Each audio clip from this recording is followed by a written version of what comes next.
Associate professor आज फिर आपके सामने उपस्थित हूँ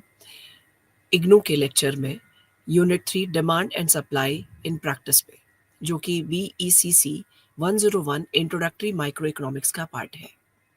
जैसा कि हमने पिछले अपने लेक्चर्स में, अपने पिछले डिलीवरीज में ये देखा कि किस तरह से मांग और परचेजिंग, कॉस्ट, सप्लाई, ये सब आपस में जुड़े हुए हैं और एक दूसरे पे प्रभाव डालते रहते हैं। आज हम मांग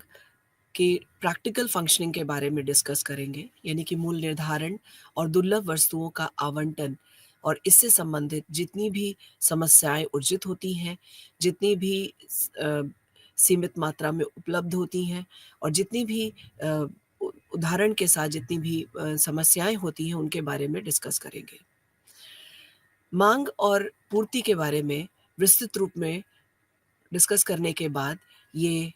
अंततः उनकी जो प्रैक्टिकल फंक्शनिंग है या किस तरह से वस्तु स्थिति में इसका आवंटन किया जा सकता है, किस तरीके से इसको निर्धारित किया जा सकता है, इसके बारे में हम आज यहाँ पढ़ेंगे।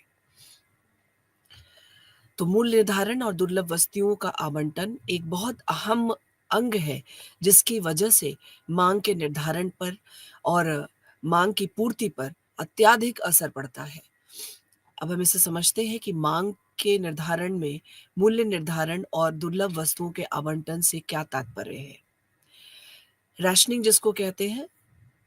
अंग्रेजी में, जब किसी वस्तु की मांग अधिक होती है और आपूर्ति सीमित होती है तो वस्तु के उचित वितरण के लिए रैशनिंग की जाती है। रैशनिंग को कुछ इस प्रकार से समझ सकते हैं, आखिर कितनी मांग है और कितनी हमें पूर्ति करनी है, उसके हिसाब से कितनी आपूर्ति सीमित की जाए ताकि हर किसी को वह आपूर्ति इजीली मिल सके। दुर्लभ वस्तुएं हैं जिस प्रकार से, जो कि बहुत कम मात्रा में मौजूद हैं और जिनकी आपूर्ति बहुत कम मात्रा में हो सकती है, वो वस्तुएं जो सीमित मात्रा में उपलब्ध होती हैं उन्हें हम दुर्लभ वस्तुएं कहते हैं। इन दुर्लभ वस्तुओं के आवंटन के लिए हमें कुछ न कुछ नियम तय करने होते हैं और किसी तरीके से इनमें इस तरह की सीमित मात्रा का आवंटन किया जाए कि सबको वो सभी की मांग को पूरा किया जा सके। उदाहरण के लिए जैसे युद्ध के समय हम अमूमन मार्केट में जितनी भी उत्पाद है उनको यूं ही नहीं बांट सकते। तो युद्ध के समय एक देश की ये जिम्मेदारी होती है कि वो ज़्यादा से ज़्यादा अपना जितने भी वस्तुओं का उत्पादन है वो ऐसी वस्तुओं का करे और इतनी मात्रा में करे कि सभी को वह वस्तुएं सही समय पर उचित मूल्य पे मिल सके। अब जिस तरह प्राकृतिक आपदाओं का समय अगर आप देख लें के दौरान, जैसे कि आपने अभी कोविड-19 के टाइम पे देखा कि किस तरह से प्राकृतिक आपदाएँ जो हैं वो ज़्यादा से ज़्यादा रेशनिंग और आप कह सकते हैं एलोकेशन ऑफ स्carce गुड पर फंक्शन करती हैं। किस तरह से मूल्य निर्धारण दुर्लभ वस्तुओं के आवंटन पे इस पे काम किया गया और लोगों को जिसकी सबसे ज़्यादा आवश्यकता थी, किस मात्रा में आवश्यकता थी, उसके हिसाब से उन वस्तुओं को प्रोवाइड कराया गया, दिलाया गया। आर्थिक संकट के समय, यानी किसी देश में अगर आर्थिक संकट है, वहाँ पर वस्तुओं की कमी हो गई है, बहुत ज़्यादा फाइनेंशियल लॉसेस हो रहे हैं, बहुत ज़्यादा रुपए की कमी है, तो वहाँ पर किस मात्रा में, उचित मात्रा में किसी भी मूल्य का निर्धारण किया जाएगा वस्तु का और किस तरीके से दुर्लभ वस्तुओं को बाँटा जाएगा लोगों के बीच में, यह एक अहम अंग है माँग आपूर्ति के बीच में एक संतुलन को बनाने के लिए। आगे चलते हैं। जिस तरीके से इस डायग्राम में आपने देखा कि हमारे पास सप्लाई बहुत लिमिटेड है गुड्स की और जितना प्रोड्यूस हुआ उतनी सप्लाई होती है और डिमांड अगर बहुत ज़्यादा बढ़ती है, तो कहीं न कहीं गवर्नमेंट उस पे अपना एक निर्णय लेती है और उसके हिसाब से रेशनिंग के प्रोसेस को सबसे पहले दिखाती है। किस तरीके से गवर्नमेंट रेशनिंग के ज़रिए, आपने यहाँ सुना होगा कि गवर्नमेंट अपना एक पोर्टल खोलती है या अपने एक छोटे-छोटे दुकान ओपन करती है जो कि गवर्नमेंट के मूल्य पे निर्धारित प्रोडक्ट को सेल करते हैं। प्राइस बेस्ड रीजनिंग हम उसको कहते हैं। गवर्नमेंट जैसे कि आलू और प्याज के दाम बहुत ज़्यादा बढ़ जाते हैं, तो गवर्नमेंट उसको कम दाम पे बेचती है। वो एक किसी निर्धारित जगह, स्थान और दुकानों पे ही मिलते हैं, उनके निर्धारित बनाए गए दुकानों पे मिलते हैं। ये राशनिंग का एक लाइव एग्ज़ाम्पल आप कह सकते हैं या जीवंत उदाहरण है। रेशनिंग के ज़रिए सरकार सही मूल्य पे क कहीं न कहीं इन्फ्लेशन को भी कंट्रोल करती है और और साथ में लोगों के बीच में उचित तरीके से उनका आवंटन भी तय करती है। वहीं प्राइस बेस्ड रेशनिंग की हम बात करें तो प्राइस को किस तरीके से, किस समय, कितना रखा जाए जिसके बजाय जिसके तहत फाइनल जो आप कह सकते हो कि लोगों को मिलना है, जिन-जिन लोगों को बाँटना है, वो तय किया जा सकता है। इसमें भी अगर गवर्नमेंट कंट्रोल के हिसाब से देखा जाए तो गवर्नमेंट कंट्रोल करती है कि वाक़ई में तय करती है कि वाक़ई में ये किस व्यक्ति को मिलना है। सिर्फ़ प्राइस के बेसिस पे नहीं, अपने आवंटन के ज़रिए भी यह तय करती है कि किसको मिलना है, कब मिलना है, कितना मिलना है। और इसका बहुत बेहतर एग्ज़ाम्पल आप समझ सकते हैं कि जब राशन का एक कोटा तय होता है, उसके निर्धारण के हिसाब से सरकार लोगों को जैसे मुफ्त में राशन बाँट रही है, तो वो किन-किन वर्गों मिल रहा है, वो एक अलॉटमेंट की तरह आप कह सकते हैं कि आवंटन किसी विशिष्ट व्यक्ति के आवंटन की तह से ये तय करती है और कहीं न कहीं हाई डिमांड को कंट्रोल करने की कोशिश करती है। तो इस तरीके से हाई डिमांड कंट्रोल होता है, माँग को नियंत्रित किया जा सकता है, चूँकि हमारे पास सप्लाई कहीं न कहीं लिमिटेड है, उसको चलाने के लिए, माँग को नियंत्रित करने के लिए या मूल्य निर्धारण और उचित तरीके से आवंटन के तय गए मुख्य पहलू जो हैं, वो कहीं न कहीं हमारे इस माँग-आपूर्ति के संतुलन को बनाने की कोशिश करते हैं। ये उसका एक जीवंत उदाहरण था। अब आगे चलते हैं और राशनिंग के प्रकार यानी टाइप्स ऑफ राशनिंग के बारे में समझते हैं। मूल्य आधारित राशनिंग यानी कि वस्तुओं की कीमतों को बढ़ाकर केवल ज़रूरतमंदों को वस्तुएँ मिलती हैं, उन्हें हम मूल्य आधारित राशनिंग करते हैं। यानी कि मूल्य की कीमतों को हम कम करें या बढ़ाएँ या हम बढ़ा के एक ऐसा मूल्य रखें जिसमें कि वो व्यक्ति उसका लाभार्थी हो सके जिसको बहुत ही ज़्यादा ज़रूरत है या बहुत ज़्यादा ज़रूरतमंद है। दूसरा सरकारी नियंत्रण जैसा कि हमने देखा सरकार द्वारा वस्तुओं की मात्रा या आपूर्ति पर सीधा नियंत्रण करना कि किसको मिलेगा, कब मिलेगा, ये तय करना सरकार अपने अधिकार स्वरूप नियंत्रण में उत्पाद मात्रा को ले लेती है, उसे हम सरकारी नियंत्रण कहते हैं। कई बार हम कूपन सिस्टम का भी नाम सुनते हैं या आपको दिए गए कूपन कार्ड्स कार्ड्स का भी नाम आपने सुना होगा। सरकार कार्ड देती है उपभोक्ताओं को जिसके ज़रिए आधार पर सीमित वस्तुएँ उनको वहाँ पे मिल जाती हैं। जो भी उनकी ज़रूरत रोज़मर्रा की वस्तुएँ हैं वो उनको सीमित वस्तुएँ वहाँ पे मिलती हैं। कूपन सिस्टम आपको कार्ड सिस्टम जो है कैंटीन्स और कई-कई ऐसी जगहों पे भी इसका लाइव एग्ज़ाम्पल देखने को मिलता है जहाँ पे सरकार किसी विशिष्ट व्यक्तियों को वो आवंटित करती है कि ये सामान मिले। आर्मी में या आपके बहुत सारे ऐसे ऑर्गेनाइज़ेशंस हैं जहाँ पे कूपन सिस्टम्स होते हैं।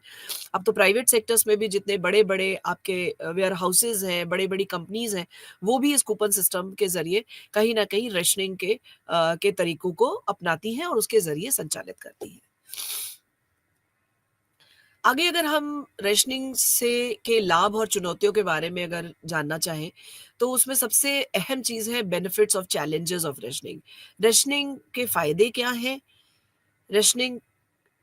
के सामने आने वाली चुनौतियाँ क्या हैं? सबसे बड़ा लाभ जो रेशनिंग का है वो उचित वितरण होता है वस्तुओं का।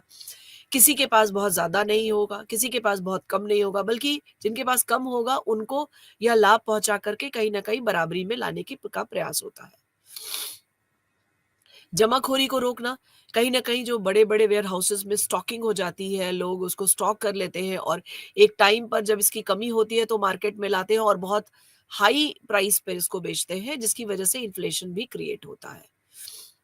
आवश्यक वस्तुओं तक सभी की पहुँच, आवश्यक वस्तुएँ जो होती हैं, वहाँ तक तो सभी की पहुँच होती है और ये भी बहुत बड़ा लाभ है इसके ज़रिए। कोई आवश्यक मूल-चूल आपके आवश्यक ज़रूरतमंद सामानों तक हर कोई पहुँच आसानी से पहुँच सकता है इसके ज़रिए। ये इसका बहुत बड़ा लाभ है और राशनिंग के बेनिफिट्स में आता है। वहीं चुनौतियों की अगर हम बात करें जिसमें राशनिंग के सामने या राशनिंग करते वक़्त क्या-क्या ऐसी समस्याएँ हैं जो हमारे सामने आती हैं, तो वह है समान वितरण की समस्या यानी कि बराबर से सभी को यह वितरित करना। ऐसा नहीं हो किसी एक वर्ग को ज़्यादा मिल रहा है, एक वर्ग को कम मिल रहा है। ब्लैक मार्केट का उदय, कहीं न कहीं ब्लैक मार्केटिंग भी इससे क्रिएट होती है कि यहाँ पे यह सामान इतने कम में मिल रहा है, और कई तरह के रूमर्स आ जाते हैं मार्केट में, जिसकी वजह से बहुत ज़्यादा प्रॉब्लम भी क्रिएट होती है, समाज में, इकोनॉमी में डिसबैलेंस भी क्रिएट हो सकता है। उपभोक्ताओं की असंतुष्टि भी होती है, उनको लगता है कि ये जो सामान हमें कम मूल्य में या आसानी से मिल जा रहा है, हो सकता है या सही नहीं हो, तो वो असंतुष्ट हो जाते हैं कई बार। ये सारी चुनौतियाँ हैं जिसके ज़रिए रेशनिंग के द्वारा किया गया जो भी प्रयास है, जिससे कि सभी को सभी सामान उचित मूल्य, उचित समय और उचित मात्रा में मिल जाए, इसमें एक कहीं न कहीं प्रश्न चिन्ह लगाता है। तो हमारी लिमिटेशंस में आता है, जिस पे सरकार समय-समय पर काम करती रहती है, समाज काम करता रहता है, ताकि रेशनिंग से बेनिफिट्स को ज़्यादा से ज़्यादा कमाया जा सके। अब इस डायग्राम के ज़रिए हम थोड़ा-सा समझते हैं कि प्राइस कैसे रेशनिंग मैकेनिज़्म वर्क करता है। अगर हम P1 ग्राफ में एक axis, Y axis and X axis को देखें, तो वाई एक्सिस में P प्राइस को लिया है हमने, एक्स एक्सिस में क्वांटिटी को लिया है। प्राइस कहीं न कहीं इन्फ्लेट होता है, बढ़ता है, तो वहाँ क्वांटिटी वहीं क्वांटिटी भी बढ़ती है। Q1, अगर प्राइस P1 है और Q1 है, प्राइस में होने वाले बदलाव में कुछ भी बदलाव नहीं होता, और कहीं न कहीं एक्सेस डिमांड की वजह से हमने क्वांटिटी में बदलाव कर दिया, उसको Q2 कर दिया। तो डिमांड कर्व तो शिफ्ट हो जाता है D1 से D2 की तरफ। लेकिन समस्या ये होती है कि बी तक जाने पर बहुत ज़्यादा प्रॉब्लम क्रिएट हो जाती है। एक्सेस डिमांड की वजह से कहीं न कहीं प्रोड्यूसर जो है वो प्रॉब्लम में आ जाता है, और वो बहुत ज़्यादा प्राइस नहीं बढ़ने पर ज़्यादा से ज़्यादा प्राइस बढ़ा के ज़्यादा से ज़्यादा बेनिफिट कमाने का भी प्रयास करता है। उसको लगता है कि क्वांटिटी तो बढ़नी ही है। अब यहाँ पे रेशनिंग के ज़रिए सरकार ये कोशिश करती है कि प्रोड्यूसर प्राइस भी थोड़ा-सा बढ़ा दे, और थोड़ा-सा सरकार एक्सेस डिमांड को भी मैप कर सके और एक इक्विलिब्रियम की स्थिति पे पहुँच सके। तो पहला पॉइंट, जैसा कि हमने देखा, incentivize that is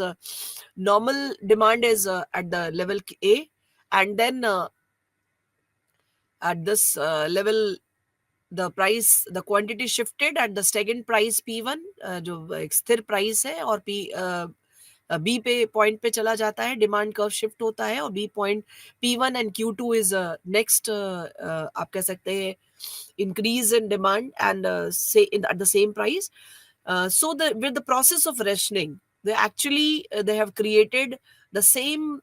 the new point at a point C, where the P2 is a price and Q3 is a quantity demanded. So new equilibrium of demand and supply can be created with this. यह price mechanism जो है वो कहीं न कहीं थोड़ा price बढ़ा करके क्वांटिटी, तो इससे जो फालतू की परचेज़िंग के लोग थे, जो Q2 पे डिमांड कर रहे थे, कहीं न कहीं उनको हटा करके, या केवल रेशनिंग के ज़रिए रैशनल पीपल्स को, या आप कह सकते हो कि किसी बहुत ज़रूरतमंद लोगों को टारगेट करके Q3 पोज़ीशन पर और P1 P2 की प्राइस की पोज़ीशन पे, and C is a equilibrium position, जहाँ पर ये फाइनली प्राइस मैकेनिज्म डिराइव होता है, वहाँ पे डिटेल किया जाता है, और वहीं उसी पॉइंट को हम एक प्राइस रेशनिंग की का पॉइंट कहते हैं। तो हमारे पास 3 बिंदु निकल के आए, ए, बी और सी। ए जो कि पुराना इक्विलिब्रियम पोज़ीशन था डिमांड और सप्लाई का, जिसमें कि कहीं न कहीं there's a no change in the price and quantity. If we want to have a create an excess demand, जिसमें एक्सेस डिमांड बढ़ रही है हमारी Q2 पे, तो हम पॉइंट बी क्रिएट करते हैं। उसके बाद जब हम रेशनिंग के प्रोसेस को अपनाते हैं, और कहीं ना कहीं लोगों को इंसेंटिव देते हुए सी पोजीशन पे ले आते हैं, यानी कि P2 is a new price level and Q3 is a new quantity level, create the equilibrium at point C. तो new point equilibrium DS at point C P2 Q3. तो दिस इज आप कह सकते हैं ये कि पूरे मैकेनिज्म में कहीं ना कहीं प्राइस को किस तरीके से तय किया जाए, मूल्य निर्धारण किस तरीके से किया जाए, ये प्राइस मैकेनिज्म और रेशनिंग प्रोसेस के जरिए किया गया। एक दूसरे डायग्राम को अगर हम देखते हैं, तो डिक्रीज इन सप्लाई में जैसे से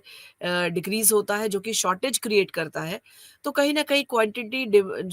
डिमांड की गई है वो ज़्यादा से ज़्यादा सप्लाई क्वांटिटी सप्लाई पे प्रेशर डालती है, उसको बहुत ज़्यादा पुश करती है। Then it begin with the price level बढ़ जाता है, जिसकी वजह से एक नई क्वांटिटी क्रिएट होती है, जिसको हम यहाँ पे Q1 और ऊपर वहाँ P1 के ज़रिए समझ रहे हैं। तो सप्लाई कर्व भी शिफ्ट होती है प्राइस मैकेनिज़्म के थ्रू, और नया सप्लाई कर्व S1 की जगह S से डिनोट किया गया है इस ग्राफ में, अगर आप देखें तो। तो जितना ज़्यादा lower the supply is ration to those who are willing and able to pay at the higher price. तो लोअर प्राइस किया जाता है टोटल सप्लाई का, और रैशनल प्राइस आइडेंटिफाई किया जाता है, रैशनलिंग की जाती है, ताकि ज़्यादा से ज़्यादा जो लोग विलिंग है, जो उसको पे कर सकते हैं हायर प्राइस में भी, उनको टारगेट करके उनको सप्लाई यानी कि पूर्ति का को पूर्ण किया जा सके। आगे बढ़ते हैं। इस तरह से ये निष्कर्ष निकलता है कि रेशनिंग का मुख्य उद्देश्य जो है, वह दुर्लभ वस्तुओं का सही आवंटन करना है। रैशनिंग से आपूर्ति श्रृंखला को संतुलित करने और समाज के सभी वर्गों को लाभ पहुंचाने में मदद मिलती है। सरकारों को इसे लागू करने में संतुलित दृष्टिकोण अपनाना चाहिए, ताकि कालाबाजारी और असमानता से बचा जा सके। तो इस तरीके से हम समझ सकते हैं कि रेशनिंग एक बहुत मुख्य उद्देश्य दुर्लभ वस्तुओं को का सही आवंटन ही करना है, और सरकार को भी कहीं न कहीं अपने नए नियम, नए कानूनों के ज़रिए संतुलित दृष्टिकोण में इसको अपनाना चाहिए। ये नहीं कि हमने बस रेशनिंग बराबरी करने के लिए किसी भी तरीके से हर जगह पूर्ति के लिए इसको अपनाना शुरू कर दिया। तो कहीं न कहीं इससे असमानता ना क्रिएट हो, क्योंकि हमारे सरकार की मुख्य पॉलिसी में है कि समानता का ही भाव रखा जाए किसी भी इकोनॉमिक डिसीजंस पे। कालाबाज़ारी को भी कहीं न कहीं पे भी रोक लगे, ताकि लोग इसका फ़ायदा ना उठा सकें। तो ये निष्कर्ष इस रेशनिंग और आवंटन से संबंधित, दुर्लभ वस्तुओं से संबंधित, उनकी मांग पूर्ति से संबंधित एक निर्णय लेने की क्षमता को विकसित करता है। थोड़ा सा आगे बढ़ते हैं और मार्केट के स्ट्रक्चर को समझते हैं कि किस तरह से हमारा मार्केट काम करता है। तो जो सर्कुलर फ्लो ऑफ मॉडल का नाम आप सब लोगों ने सुना होगा, एक चक्र होता है, जिसमें कि कहीं ना कहीं हाउस होल्ड से लेके फर्म तक सभी कुछ संचालित होता रहता है। हाउस होल्ड हमारा वह एक, आप कह सकते हो कि आपका घर, आप जहाँ पे जो आपकी गृहस्थ जिसको हम कहते हैं, गृहस्थी जिससे रन होती है, और फर्म यानी कि कोई भी आपकी जो एंटिटी है, ऑर्गेनाइजेशन है, हम उसको कहते हैं। हाउस होल्ड में हम सब रहते हैं, तो कहीं न कहीं हम कार्य के लिए कहीं न कहीं फर्म के ऊपर निर्भर हैं, और हमें फर्म उस तरह के काम देता है, उसके बदले वो हमको वेजेस, रेंट और प्रॉफिट देता है। उस वेजेस, रेंट एंड प्रॉफिट से हम गुड्स एंड सर्विसेज को अवेल करते हैं। कहीं न कहीं हम खान-पान की सामग्री सब क मार्केट से परचेज़ करते हैं, और यहाँ मार्केट फिर से वो पैसे जितने भी परचेज़ किए गए हैं और हमारे द्वारा खर्च किए गए हैं, उनको वापस हाउस होल्ड पे डाल देता है। तो यह एक चक्र है जिसके ज़रिए फर्म फैक्टर्स ऑफ प्रोडक्शन के ज़रिए हमको कहीं न कहीं काम देता है, और लैंड देता है, वेजेस, और उसके बदले कहीं न वेज प्रॉफिट, रेंट जनरेट होता है। और अगर हाउस होल्ड को समझे, तो हाउस होल्ड के द्वारा परचेज़ किए प्रोडक्ट की जितना भी रेवेन्यू कलेक्ट होता है, वो फर्म के पास वापस आ जाता है। अगर इसमें कोई लीकेजेस नहीं है, इसमें अगर किसी भी तरह का ह्रास नहीं हो रहा है, तो ये सर्कुलर फ्लो ऑफ मॉडल सनंतर निरंतर चलता रहता है, जिसको हम समझ सकते हैं कि हमारी पूरी अर्थव्यवस्था का संचालन इस दो प्रमुख बिंदु, हाउस होल्ड और फर्म के ज़रिए होता है। मूल्य समर्थन उपाय के बारे में आगे चल के समझते हैं, जो कि एक दूसरा डिमांड फंक्शनिंग का एक प्रोसेस है। कृषि एवं अर्थव्यवस्था पे प्रभाव जो है, ये एक अहम टॉपिक है, जिसमें आप समझ सकते हैं कि आज की डेट पे कृषि और अर्थव्यवस्था पे प्रभाव किस प्रकार एक मिनिमम सपोर्ट प्राइस का पड़ता है, मिनिमम सपोर्ट या प्राइस सपोर्ट मेजर्स लिए जाते हैं, जिसके ज़रिए ज़्यादा से ज़्यादा एग्रीकल्चर यूनिट, जिसको हमने पिछली बार भी पढ़ा कि किस तरह से एमएसपी जो है वो इम्पैक्ट डालता है हमारी सप्लाई पे, हमारे मूल्य निर्धारण बहुत तय करते हैं कि कितनी सप्लाई होगी, कितना एक कृषि वस्तुओं का क्या असर पड़ रहा है हमारी अर्थव्यवस्था पे, और अर्थव्यवस्था पे पड़ने वाले प्रभाव किस तरीके से प्राइस से रेगुलेट होते हैं, इसके बारे में हम थोड़ा सा इस टॉपिक पे पढ़ेंगे, प्राइस सपोर्ट मेजर्स पे। सरकार द्वारा न्यूनतम मूल्य तय करना जिसमें उत्पादकों को नुकसान न हो, उसे हम मूल्य समर्थन कहते हैं, यानी कि प्राइस सपोर्ट कहते हैं। किसान और उत्पादकों की आय को स्थिर करना हमारा उद्देश्य है। जैसा कि उदाहरणतः अगर कहा जाए तो न्यूनतम समर्थन मूल्य एमएसपी जिसको कहा जा रहा है। एमएसपी के बारे में हम सब पढ़ चुके हैं, मिनिमम सपोर्ट प्राइस, जिससे कि किसानों को सपोर्ट किया जाए ताकि वह अपनी जो भी उनका प्रोडक्ट है या उनका जो उत्पाद है उसमें उनको कोई नुकसान ना पहुंचा सके, उनको नुकसान ना हो, और उसकी आय को स्थिर करना ताकि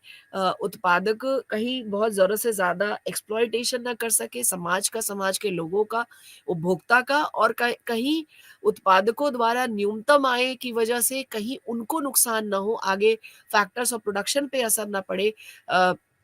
उत्पाद पे असर ना पड़े, उत्पाद के प्रोसेस पे असर ना पड़े। इसलिए कहीं न कहीं यह मूल्य समर्थन या न्यूनतम मूल्य एमएसपी का आप कह सकते हो को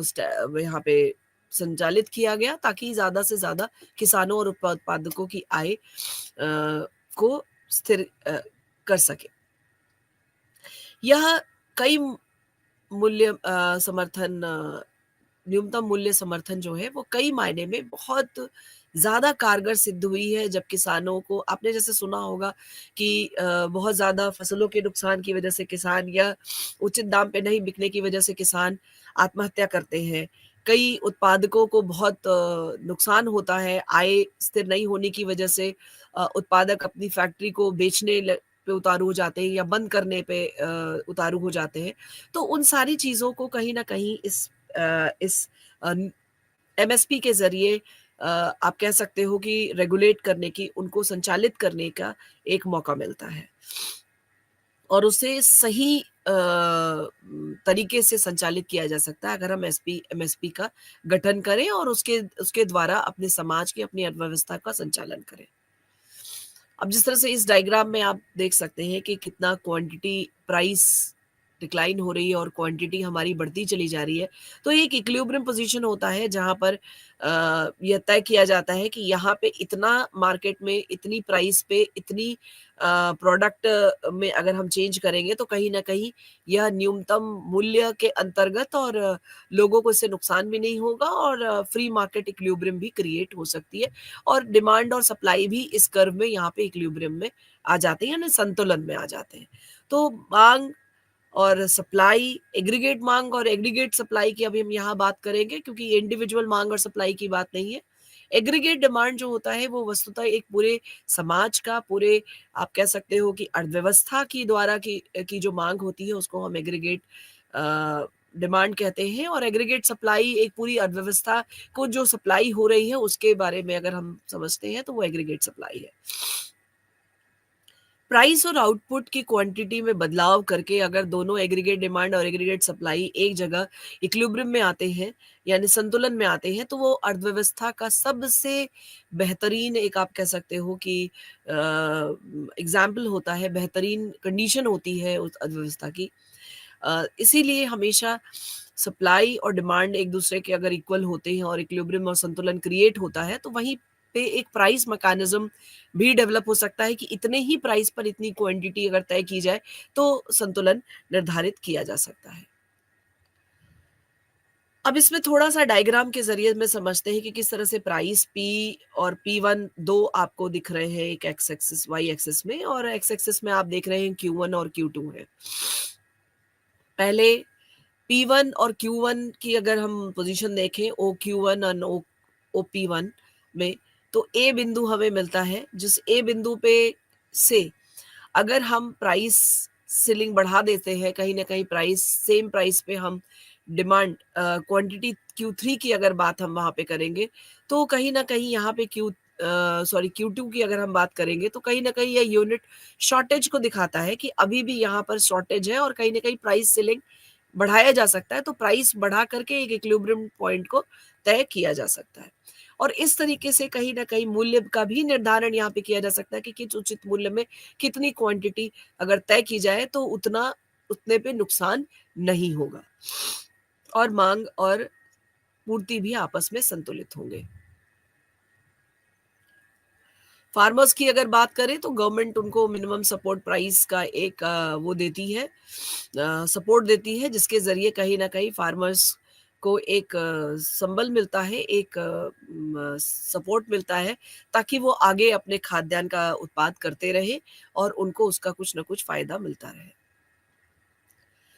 मूल्य समर्थन के प्रकार कौन-कौन से हैं? पहला प्रकार है एमएसपी, यानी कि मूल्य समर्थन अगर किया जाए तो मिनिमम सपोर्ट प्राइस मैकेनिज़्म है, एक तरीका है जिसके ज़रिए मूल्य समर्थन न्यूनतम मूल्य समर्थन को का गठन किया जाता है। जैसे सब्सिडी सरकार द्वारा ही दी जाती है, और सरकारी खरीद सरकार खुद प्रोक्योर करती है और उन सारे चीज़ों को कहीं न कहीं अपने ज़रिए अपने तरीके से उनका उनका संचालन करके उनको बेचती है, और उससे होने वाले ज़ाहिर-सी बात है उससे उतना कोई फ़ायदा नहीं होता, लेकिन कहीं न कहीं किसान से अगर वो खरीदती है तो किसान को तो फ़ायदा होता है। तो सरकारी खरीद पे बहुत ज़्यादा ज़ोर दिया गया है अभी इधर बीच, और सरकार ये कहती है कि हम दलहन और आपसे, और आपने सुना होगा कि सरकार ने कहा ऑर्गेनिक प्रोडक्ट्स को बहुत ज़्यादा से ज़्यादा प्रोड्यूस किया जाए और उसको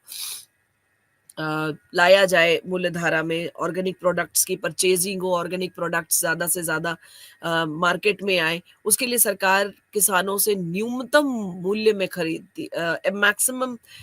उनको देते हुए या परचेज़ कर लेती है, और परचेज़ करने से किसान को इधर-उधर भटकना भी नहीं पड़ता और उसको एक जगह यह प्रोडक्ट देने की आज़ादी भी होती है। और कहीं न कहीं ये सब पूरे एक इकोनॉमिक सिस्टम को, एक अर्थव्यवस्था को संचालित करते हैं। सब्सिडी भी किसानों को ही दी जाती है, कहीं न किसानों या किसी प्रोडक्ट बेस्ड सब्सिडी होती है, किसी प्रोडक्ट में, किसी कंज़्यूमर को किसी तरीके का, जैसे कि आपने एक बार सुना होगा उज्ज्वला योजना का गठन किया गया। उज्ज्वला योजना के अंतर्गत महिलाओं को ये सब्सिडी दी गई कि एक गैस सिलेंडर पे हम ₹400 या कुछ हम ऑफ कर देते हैं। सरकार उसको समय-समय पर तय निर्धारित बढ़ाती-घटाती रहती है, तो वो एक सब्सिडी के ज़रिए कहीं न कहीं वो कंज़्यूमर को तो फ़ायदा पहुँचा ही रही है, साथ में प्रोड्यूसर को, यानी कि हमारे उपभोक्ता को भी फ़ायदा पहुँचा रही है। तो उपभोग करने वाला व्यक्ति जो है वह एक सब्सिडाइज़ रेट पे उसको पा रहा है, और उपभोक्ता को उसको उचित मूल्य मिल रहा है, जिसके ज़रिए कहीं न कहीं मूल्य को का समर्थन किया जा रहा है, और मूल्य को एक नए तरीके से आप कह सकते हो कि नए तरीके से नए कार्य प्रणाली प्रणाली में संचालित किया जा रहा है। अर्थव्यवस्था की नई कार्य प्रणाली में संचालित किया जा रहा है। तो यह 3 प्रकार थे, जिसके ज़रिए सरकार या फ़र्म जो है वह मूल्य का समर्थन करती है। मिनिमम सपोर्ट प्राइस के बारे में आपने पहले भी बहुत कुछ हमने डिस्कस किया था, किस प्रकार माँग और पूर्ति में मिनिमम सपोर्ट प्राइस का क्या रोल प्ले है और वो किस तरीके से होता है। किसानों के लिए इसका महत्व क्या है? फसलों के लिए सरकारी मूल्य तय करने की प्रक्रिया, सरकारी मूल्य क्या होगी और उससे किसानों को फ़ायदा, जितना ज़्यादा फ़ायदा हो सकता है, सरकार उतना मूल्य तय करती है उसका। तो एमएसपी निर्धारण की प्रक्रिया बहुत अहम प्रक्रिया है, जिसके ज़रिए किसानों को लाभा और ऑर्गेनिक प्रोडक्ट्स को प्रोड्यूस करने वाले लोगों को काफ़ी ज़्यादा इससे फ़ायदा पहुँचाने की कोशिश है, और सरकार इसीलिए बहुत ज़्यादा ऑर्गेनिक स्टार्टअप्स और आप कह सकते हैं फार्म स्टार्टअप्स पे बहुत ज़्यादा जोर दे रही है। सब्सिडी का अगर हम परिचय समझें तो सब्सिडी जो है उर्वरक, बीज और अन्य वस्तुओं पर दी जाने वाली सहायता है। लाभ और चुनौतियाँ भी बहुत सारी उन उसमें उसके साथ में मौजूद हैं। क्योंकि बहुत जहाँ सब्सिडी से हमें फ़ायदा होता है, आम लोगों को फ़ायदा होता है, कहीं न कहीं सरकार का डेफ़िसिट भी क्रिएट होता है, उसको वहाँ पे नुकसान भी, कहीं न कहीं बोझ भी, उस ऋण का बोझ भी तय करना होता है सरकार को, सहन करना पड़ता है। अन्य वस्तुओं पे दी जाने वाली सहायता भी इसी प्रकार है, जैसे कि अभी आपने बहुत सारे एग्ज़ाम्पल्स देखे होंगे, इधर बीच सरकार सहायता, वस्तुओं में सहायता में सोलर पैनल्स लगवा रही है, सोलर पंप लगवा रही है, और सोलर पैनल, सोलर पंप कहीं न कहीं वस्तुओं पर दी जाने वाली सहायता का एक मूल बिंदु है।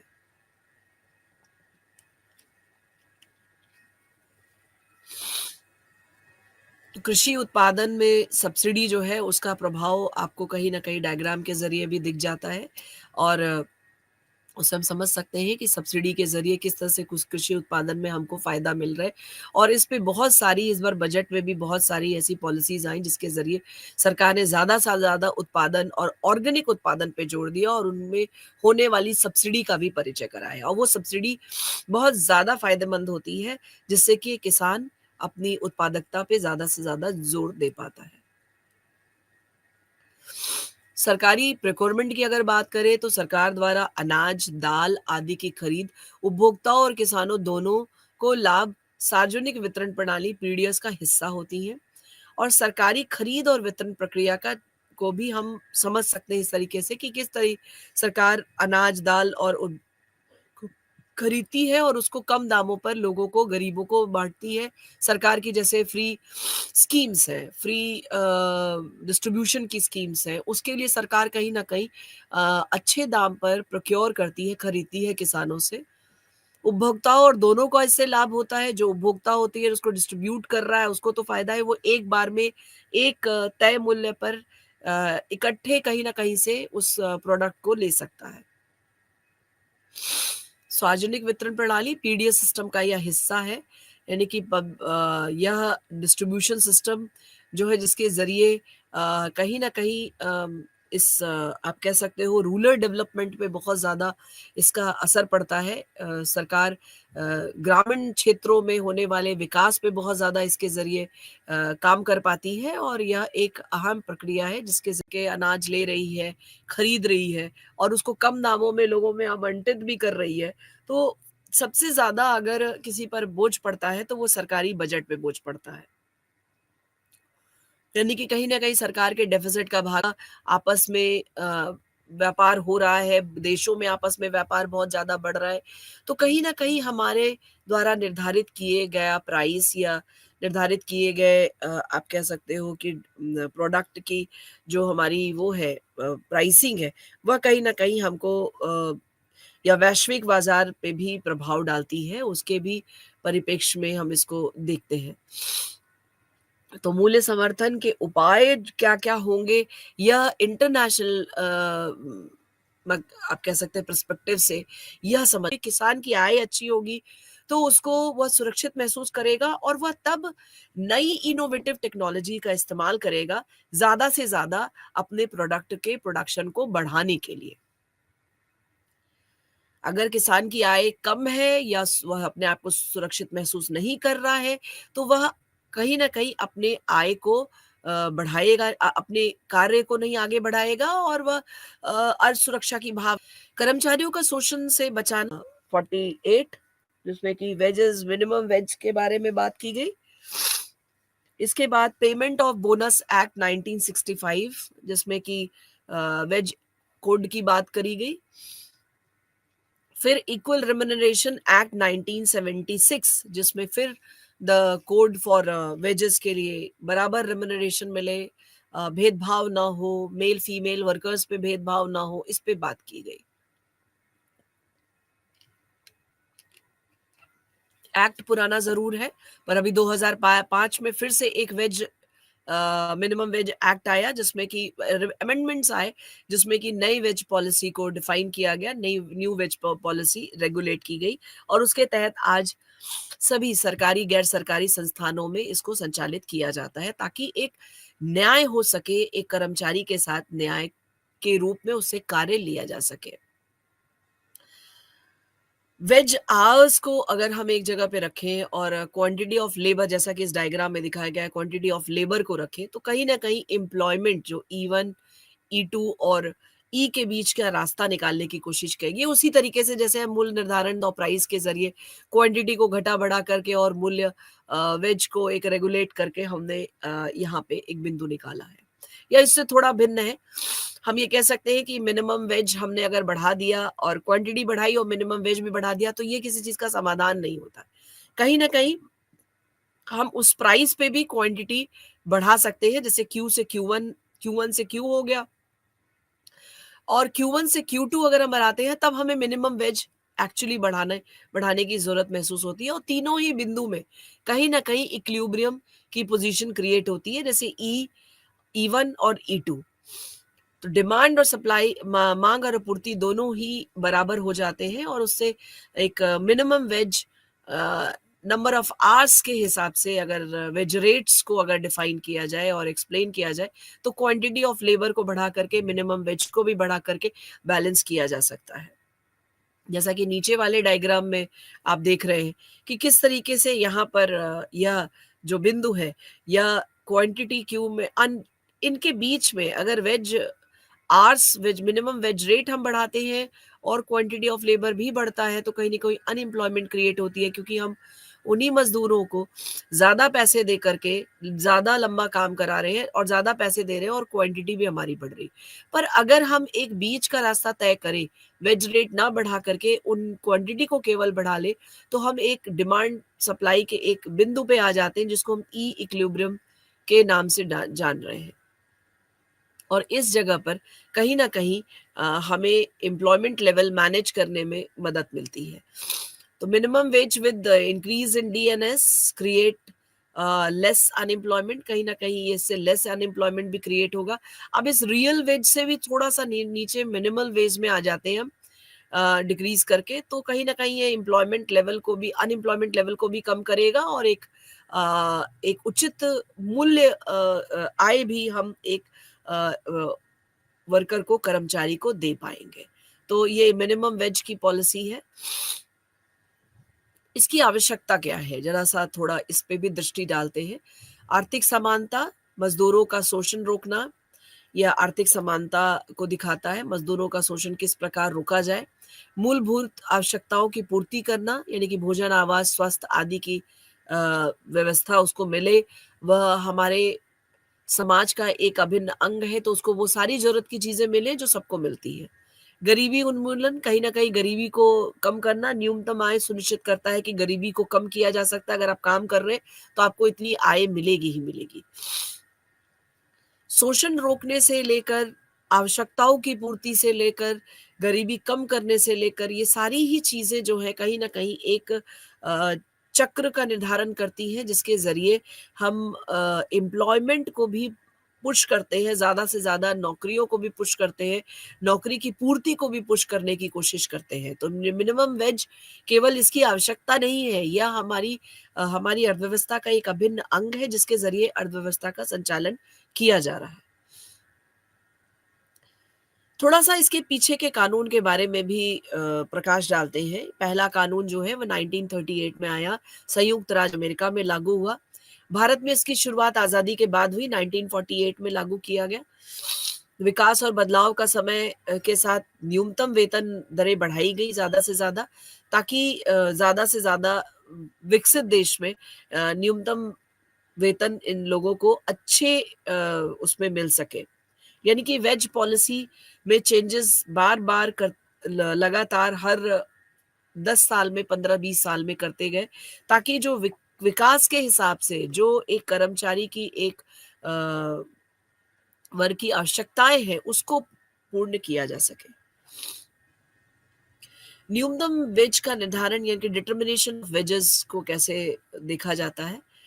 जीवन यापन की लागत से कितनी लागत लग रही है, एक मिनिमम रिक्वायरमेंट क्या है, क्या किस तरीके से कितनी आवश्यकताएं हैं लोगों की, श्रमिकों की उत्पादकता कितना है, आखिर श्रमिक कितना कार्य करता है, कितना स्किल्ड है, नंबर्स ऑफ आवर्स वर्किंग कितने हैं उसके, औद्योगिक क्षेत्र में आर्थिक स्थितियां क्या है। यह सब कहीं ना कहीं वेज को डिटरमाइन करने में, वेज रेट्स को डिटरमाइन करने में, निर्धारित करने में हेल्पफुल होती है, कारगर होती है। सरकारी निकाय न्यूनतम वेतन निर्धारण आयोग का गठन किया गया, इसीलिए ताकि आगे आने वाले टाइम पे, जैसा कि हम जान रहे हैं कि वैल्यू ऑफ मनी जो है वह एक बढ़ती चली जा रही है। कहीं ना कहीं हमारा प्राइस, यानी कि प्रोडक्ट की मूल्य जो है वो बढ़ रहा है, लोगों का लिविंग बहुत कॉस्टली हो रहा है, लोग न्यूनतम आय जो है उनकी कम है, उसके हिसाब से उनको सही तरीके से समझने और उनको तय करने के लिए एक न्यूनतम वेतन निर्धारण आयोग बनाया गया, जो कि यह तय करता है कि किस तरह से समय के चक्कर में जैसे जैसे देश विकसित होता चला जा रहा है, उसमें एक सही वेज का निर्धारण किया जा सके, सही न्यूनतम वेतन का निर्धारण किया जा सके। अब न्यूनतम वेतन के बेनिफिट्स क्या-क्या हैं, लाभ क्या-क्या है, कानून के लाभ क्या है, क्यों यह कानून इतना आवश्यक है किसी भी देश के बदलाव के लिए, किसी भी देश के प्रोग्रेस के लिए, उनमें होने वाले निरंतर परिवर्तन में, क्यों यह आवश्यक है? श्रमिकों को सशक्तिकरण करना, श्रमिक को एक सशक्त नागरिक बनाना, उसकी जो आप कह सकते हो अधिकार हैं, उनसे उनको रूबरू कराना, कहीं न कहीं आर्थिक सुरक्षा देना, उसको एक तरह से आर्थिक रूप से सुरक्षित बनाना, कार्यबल में स्थिरता लाना, उस वह कहीं कार्य छोड़ कर के ना बैठ जाए या कार्य ना करे या कार्य में कहीं न कहीं प्रॉब्लम क्रिएट करे, तो उस कार्यबल में स्थिरता रहे, इसके लिए भी न्यूनतम वेतन कानून का होना बहुत ज़रूरी है। उपभोक्ता के खर्च में वृद्धि होती है, ज़्यादा से ज़्यादा उपभोक्ता जो है वह खर्च करता है, उसमें बढ़ोतरी हो ही रही है। तो ज़ाहिर-सी बात है जो मज़दूर हमारा काम कर रहा है, जो कर्मचारी हमारा काम कर रहा है, उसके वेज में भी परिवर्तन होना चाहिए। खर्च बढ़ रहा है, मूल्य बढ़ रहा है, तो वेज में भी परिवर्तन होना चाहिए। जैसे कुछ साल पहले ऐसा 8 से 10 साल पहले आप कह सकते हो कि 1 दिन की दिहाड़ी का जो लेबर होता था, मज़दूर होता था, वो ₹200 में ₹100, ₹200, ₹300 में काम करता था, लेकिन न्यू रेगुलेशन वेज पॉलिसीज़ के तहत, कानून के तहत ये तय किया गया कि उसको इतना ही न्यूनतम वेज आय दिया जाएगा, ये ज़रूरी है, उससे आप कम नहीं दे सकते हैं। ज़्यादा दे दें, या उसके कार्य पे निर्भर करता है, बट मिनिमम वेज की स्थिरता जो है बहुत आवश्यक है, किसी भी अर्थव्यवस्था के संचालन के लिए। न्यूनतम वेतन कानून की बहुत सारी चुनौतियाँ भी हैं, जैसा कि मुद्रास्फीति पे प्रभाव पड़ता है बहुत ज़्यादा, प्राइस अगर आप वेतन बढ़ाएँगे तो कहीं न कहीं कॉस्टिंग यानी कि लागत पे असर पड़ेगा, तो प्राइस मैकेनिज़्म चेंजेज़ होंगे, प्राइस बढ़ाना पड़ेगा, प्राइस बढ़ेगा तो उसका असर हमारी आम जनता पर पड़ेगा, जो कि इन्फ्लेशन या मुद्रास्फीति के रूप में हमारे सामने आता है।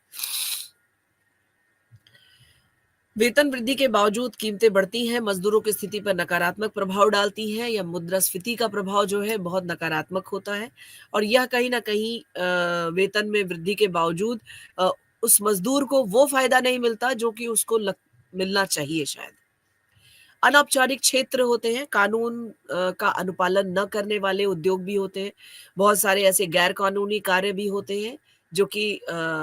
एक चुनौती के रूप में हमारे सामने आते हैं, जो आप कह सकते हो कि लेबर से वो कार्य लेते हैं, बट उनको सही मूल्य नहीं देते हैं। ऐसे बहुत सारे अनौपचारिक क्षेत्रों में होने वाले कार्य को सरकार की भी बहुत निगरानी होती है, और बहुत बार इस पे बहुत चैलेंजेस भी आए हैं इसके ऊपर। नियंत्रण और निगरानी, कार्यान्वयन में कठिनाई होना, इससे बहुत बड़ा चैलेंज है, न्यूनतम वेतन के लिए बहुत बड़ी चुनौती है, क्योंकि नियंत्रण रख पाना कि किसको यह मिनिमम न्यूनतम वेतन आय मिल रहा है, नहीं मिल रहा है, सही समय पे मिल रहा है, उसके नंबर ऑफ आवर्स कितने हैं काम करने के, यह सारी चीज़ें नियंत्रण और निगरानी इस पे रखना बहुत ही असंभव सा प्रतीत होता है। एक इतनी बड़ी अर्थव्यवस्था, इतनी बड़ी जनसंख्या के बीच में इसको रेगुलेट कराना। कानून के अनुपालन में बाधाएं, obstacle in compliance of the law, नियोक्ता में अनिच्छा होती है, न्यूनतम वेतन देने से बचने का प्रयास करती है, चाहे वो कंपनी हो, चाहे कई ऐसे ऑर्गेनाइजेशंस हैं। अज्ञानता, मजदूर को यह पता ही नहीं होता उसके अधिकार क्या हैं, उसको जानकारी नहीं होती है। कई मजदूर बस काम करते हैं, उनको यह पता ही नहीं होता है कितने घंटे काम कर लिया, दिन में भी कर लिया, रात में भी काम किया, बट शायद न्यूनतम आय केवल दिन में मिली उसको। रोजगार बहुत लचीला होता है, अस्थायी और अनुबंधित कर्मचारियों के अधिकारों का हनन किया जाता है। यह सब कुछ जो है वो इनके अनुपालन में, उसके इस कानून के को रेगुलेट कराने में ये सारे ऑब्स्टिकल्स हैं, ये सारी प्रॉब्लम्स हैं, जिस पे सरकार समय-समय पर यह काउंसलिंग का काम करती है, ताकि न्यूनतम वेतन वेतन से लोग ना बचे, बड़ी-बड़ी ऑर्गेनाइजेशन ऐसा कार्य ना करे। अज्ञानता को कम करने के लिए वह बार-बार मज़दूरों की काउंसलिंग कराती है, उनको अलग-अलग उसके ज़रिए, अनाउंसमेंट्स के ज़रिए ये बताती है कि आपके अधिकार क्या हैं। रोज़गारों में कर्मचारियों के अधिकारों का जो हनन होता है, उसके लिए हर अ, आप ये उसका अनुबंधन में, या आप कह सकते हो किसी ऑर्गेनाइज़ेशन में यह कहा जाता है कि आप एक पॉलिसी बनाइए और उसको उसके बारे में सभी कर्मचारियों को बताइए, ताकि उनके अधिकारों का हनन ना हो सके। तो ये सारे ऑब्स्टिकल्स हैं। अंतर्राष्ट्रीय दृष्टिकोण से देखा जाए, जिसके बारे में हमने डिस्कस किया, तो अमेरिका, यूरोप और अन्य देशों में न्यूनतम वेतन कानून और बहुत ही सख्ती से लागू किया जा रहा है। डब्ल्यूटीओ, आईएलओ द्वारा अनुशासित नीतियां हैं इंटरनेशनल लॉ ऑफ ऑर्गेनाइजेशंस पे। डब्ल्यूटीओ वर्ल्ड ट्रेड ऑर्गेनाइजेशन का नाम आपने सुना होगा, जो कि एकदम अनबायस्ड होकर के पूरे विश्व में इस पे दृष्टिकोण डाल इस पे कार्य करती है और अपनी नीतियों के ज़रिए इसको अनुशासित करती है कि ये हर देश ये सुनिश्चित करे कि इस तरह के मिनिमम वेज पॉलिसीज़ का निर्धारण किया गया है, उसको उसको एप्लीकेशन में लाया गया है, उसको प्रभावी रूप से अप्लाई किया गया है इकोनॉमी की वर्किंग पे। वैश्विक श्रम बाजार पर अगर प्रभाव की बात करें, तो जितने भी श्रम बाजार हैं विश्व स्तर पर, उस पर भी इसका असर बहुत ज़्यादा पड़ता है। और कहीं न कहीं चूँकि आज के युग में बाजार ओपन इकोनॉमी की हम बात करते हैं और ग्लोबलाइज़ेशन की हम बात करते हैं, तो वहाँ पर श्रम जो है वह एक बहुत ज़्यादा असर डालता है। एक स्किल्ड लेबर,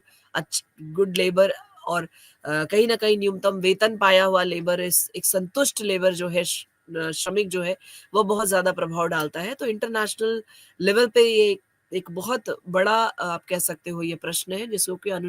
नीतियों द्वारा अनुशासित और रेगुलेट किया जा रहा है।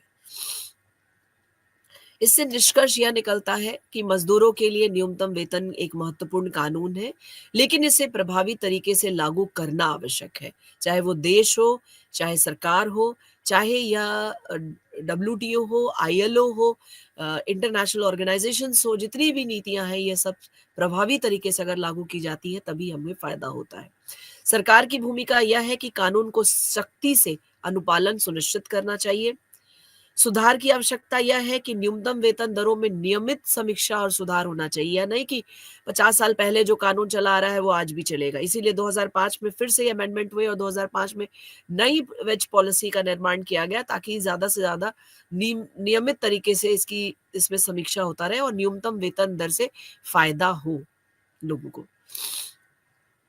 अच्छा, केस स्टडी के बारे में अगर हम एक पढ़ें, ये सारी जितनी भी चीज़ें अभी हमने डिस्कस की है, इनकी छोटी-सी केस स्टडी में ले लेते हैं, जैसे हाथी दाँत के व्यापार पर रोक लगाएगा। कुछ साल पहले द न्यूयॉर्क टाइम्स ने एक नाटकीय ढंग से इसे अपने पहले पृष्ठ पर प्रकाशित किया, जिसमें कि केन्या के राष्ट्रपति एक विशाल ढेर में हाथी के दाँत